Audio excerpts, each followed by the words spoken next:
গাজায় ইসরায়েল হামাসের চলমান যুদ্ধ বন্ধে অবিলম্বে যুদ্ধবিরতির দাবিতে জাতিসংঘের একটি প্রস্তাবে ভেটো দিয়েছে যুক্তরাষ্ট্র। স্থানীয় সময় বুধবার 20 নভেম্বর নিউ ইয়র্কে জাতিসংঘ সদর দপ্তরে প্রস্তাবটি নিয়ে ভোট হয়। এতে যুক্তরাষ্ট্র ছাড়া নিরাপত্তা পরিষদের অন্য 14টি দেশ প্রস্তাবের পক্ষে ভোট দেয়। গাজায় অবিলম্বে ও নিঃশর্তে ইসরায়েলের হামলা বন্ধের আহ্বান জানাতে খসড়া এ প্রস্তাব তুলেছিল নিরাপত্তা পরিষদের অস্থায়ী 10 সদস্য দেশ। অবিলম্বে যুদ্ধবিরতির পাশাপাশি বর্তমানে গাজায় থাকা সব ইসরায়েলি জিম্মির মুক্তির দাবি করা হয়েছিল প্রস্তাবটিতে। এদিকে লেবাননে ইসরায়েল ও হিজবুল্লাহর মধ্যে যুদ্ধবিরতি চুক্তিতে অগ্রগতির লক্ষণ দেখা যাচ্ছে। তবে ইসরায়েলের প্রতিরক্ষা মন্ত্রী জানিয়েছেন তার দেশ ও যুদ্ধ বন্ধের যে কোনো চুক্তিতে হিজবুল্লাহর বিরুদ্ধে সামরিক পদক্ষেপের অধিকার চায়।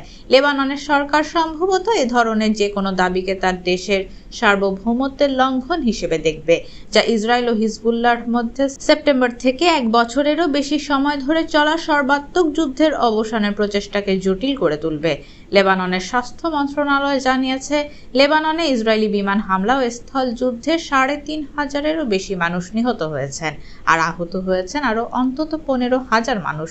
যুদ্ধের কারণে প্রায় 12 লাখ মানুষ বা লেবাননের মোট জনসংখ্যার 1/4 বাস্তুচ্যুত হয়ে গেছেন। গাজার অভ্যন্তরে প্রায় 100 জন ইসরায়েলি জিম্মি রয়েছে, যাদের অন্তত 1/3 নিহত বলে ধারণা করা হচ্ছে।